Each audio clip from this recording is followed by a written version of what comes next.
Hello, I'm Tresselyn Kelly, Community Relations Coordinator with the Newport News Department of Human Services. And today, my guest is Ginger Blunt Moore, the Deputy Director of Human Services. Welcome, Ginger. Thank you. Many people are struggling due to the coronavirus pandemic. How is the Department of Human Services helping the residents in the city? Well, we offer an array of services and benefits to customers right now. We're really happy of the array of services that are offered. Programs such as our temporary assistance to needy families, our Supplemental Nutritional Assistance Program that's formerly known as SNAP or food stamps.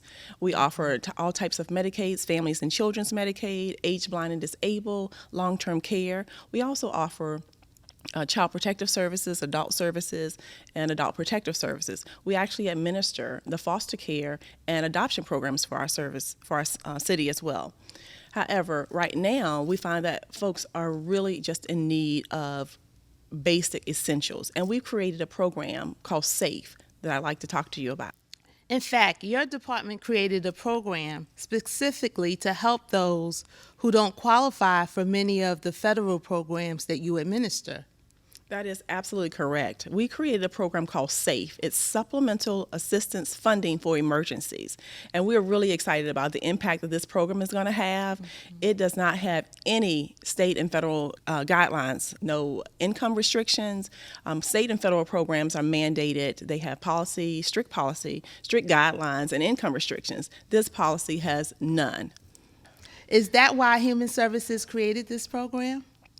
That's exactly right. We wanted to remove those barriers from our citizens and residents of the City of Newport News. Many of our programs are geared to residents and citizens who meet strict guidelines and procedures. We created this program to be administered to residents and citizens who don't qualify for state and federal programs.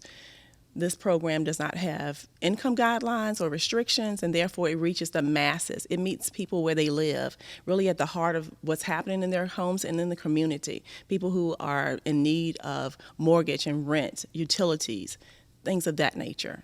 This is amazing. I was just about to ask you about what are some of the expenses or things that SAFE people can come to the department to receive funding for with the SAFE program. So right now, SAFE provides assistance for food. Again, it's basic utilities, heating, cooling, water, rent, mortgage, childcare, transportation services. We can even fix someone's car. You can get gas tickets, vouchers, you can get bus tickets, and medication.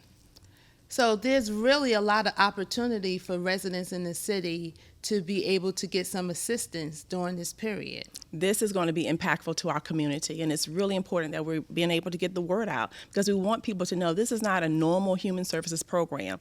The city has offered us $1.4 million to operate and administer this SAFE program, and it is, again, to reach the masses, people who don't typically come to human services for programs. Wow, $1.4 million you said? $1.4 million. Initially, it was $700,000, and about 2 weeks ago, we got a message that we were receiving another $700,000. So all in all, we have $1.4 million to administer this program. Was there a specific program that allowed the city to receive this funding? So these funds are coming through the city by the way of the CARES Act. Can you tell me a little bit more about that? Each locality received a certain amount of funds that they could administer how they wanted to, as far as it being one-time benefits to citizens. The city had a team together, and they then submitted. We had submissions to go through the team, and we, as the Department of Human Services, came up with this program to support the citizens and residents of Newport News.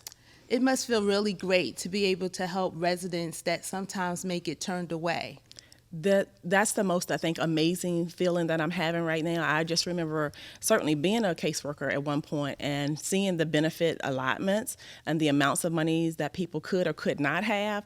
And so now to have a program that has the vast flexibilities of this, it's amazing, it's remarkable. I've been at the department almost 18 years, and I've never known us to have a program with such flexibilities. So walk me through the application process. How would someone go about applying for the SAFE program? So again, this is really not an application process. It is a call-in process. So what we really want everyone to know, first of all, is that the phone number is 757-926-6161. And on that line, we have our family services specialist. It is our services intake line. Callers would call that number. They will go through a series of short questions, and be guided and provided toward the right direction. If I'm calling about food, then I'll be referred to our financial services department. Well, I could actually apply for SNAP benefits. If I'm ineligible for that state or federal program, then I'm put into the system in a SAFE database, and I will receive the food request that I've requested. If I'm calling about rent or mortgage assistance, you call that number. Again, you'll be referred to our housing crisis hotline, and from that system, once you get deemed to be approved through the Housing Crisis Hotline, you come through our SAFE database, and then we will be able to receive your mortgage or rental assistance support and help. So initially, residents would have to go through the traditional method of applying, and then once they're deemed not eligible, they will then receive the benefits through the SAFE program. That's exactly correct. And it's really important for everyone to really know and understand that it is a process of elimination. We want to make sure that you're not eligible for any state or federal programs, because this is a one-time only benefit. So if you're eligible for state and federal programs, that would be the route that you really would like to take, because that's an ongoing system and program to support you through whatever needs you may be having. This program here is a one-time only financial assistance for basic needs. When can people call to inquire about the program? So our lines are open from 8 to 5 each day, Monday through Friday, work days. It's, again, at 757-926-6161. And we have many residents in the city that are bilingual. Are we equipped to handle our bilingual residents? So we actually have bilingual staff as well at the Department of Human Services, but each employee is equipped with access to our interpretation or language group services. So no matter where someone should call in, they will receive the same services, whether they're bilingual, non-English speaking, Spanish speaking, whatever that language may be, we have it available. So we are truly servicing the entire Absolutely. city. I just want to add as well that this is for all residents of the City of Newport News. You do not have to be a citizen of the United States, but a resident of Newport News. You need to be able to show and demonstrate that you've had a loss of income during COVID, so anytime from March 2020 to present, and you need to be able to demonstrate the loss or the need for the bill. Again, we talked about if it's a fact, a bill that you need to present, or just a need like food or transportation. It's going to be beneficial to the resident regardless whether they go the traditional route, because they may receive additional funding that exceeds the time allotted for the SAFE program. That's correct. That is absolutely correct. The SAFE program, again, we've been allotted $1.4 million. That's until the funds are expended or until December 31st, 2020, whichever comes first. So I just encourage everyone to come out and apply for the benefits and services. So have you all started to receive any calls yet in regard to the SAFE program? Have we received calls? Absolutely, yes. It's been an overwhelming but certainly great impact and influence from our citizens and residents. I would say that as of Friday, I haven't counted the stats as of today, but we had 409 calls thus far.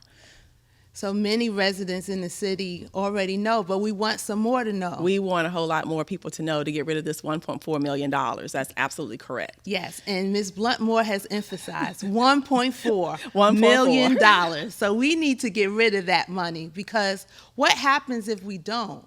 The funds are then returned to the federal government. Oh, we can't have that. We cannot have that. And I just want to stress also that you don't have to pay this back. These funds are not to be repaid in any sort of way. If you come in and you need the assistance, then you would provide your documentation if necessary. I know some people may ask, well, what kind of documentation may you need for food? You don't need any. You just need to say that you need food. You need support and help. But if you have a rent or mortgage situation, we are going to need to see your bill. We are going to need to see your bill for heating and cooling expenses so that we can give the correct amount and we know who the vendor is. These are direct vendor payments. That was going to be my next question. So the resident won't necessarily receive the money. It will go to the vendor. Is that the same for the food? No. So if it's a vendor payment, such as a water bill, a light bill, an electric bill, a gas bill, anything that directly needs to go to a vendor. Of course, if you need transportation passes, that goes to the customer. If you need food, that goes to the customer directly. If you need your car fixed, that goes to, this is a two-way. You can get transportation passes, you can get bus passes. If you need your car fixed, then we would be looking for a request from an auto mechanic, and then that bill would be paid directly to that auto mechanic person. So either way, again, our residents are really going to benefit from this SAFE program. Yeah, they're going to be, it's amazing. I can't stress enough the impact that people will have. From the calls that we receive, the most question has been about rental mortgage payments. And so I know that people have been out of work and people are hurting. This is a time of uncertainty, and we wanted to provide sort of a safety net from the Department of Human Services to really get people on their feet and try to get them some supports that they need. So again, I want to stress to everyone that this program is for the masses. This is for people who typically don't use our services at the Department of Human Services. And I just really want to stress that we're all in this together. This pandemic has hit us, and we didn't know which way we were going. We know there's so many uncertainties, and I just want to stress to people that you need to call us. Don't be ashamed. Don't be afraid. We are here to help and support through the pandemic and through this situation. We have some funds that we need to give away, and that's exactly what we want to do. So I'm encouraging everyone to get their phones out, 757-926-6161. This has really been some great information, and I know the residents of the city are going to really be dialing the phone number 757-926-6161. So when you get back, the phones, I'm sure, will be ringing off the hook. Well, we're prepared and we're ready, but we do want people to call. Okay, please remember to contact the Newport News Department of Human Services at 757-926-6161. And as always, during this pandemic, we want you to mask up. Make sure you're following all social distancing rules, wash your hands, and make sure to stay safe and be kind. Thank you, and have a great day.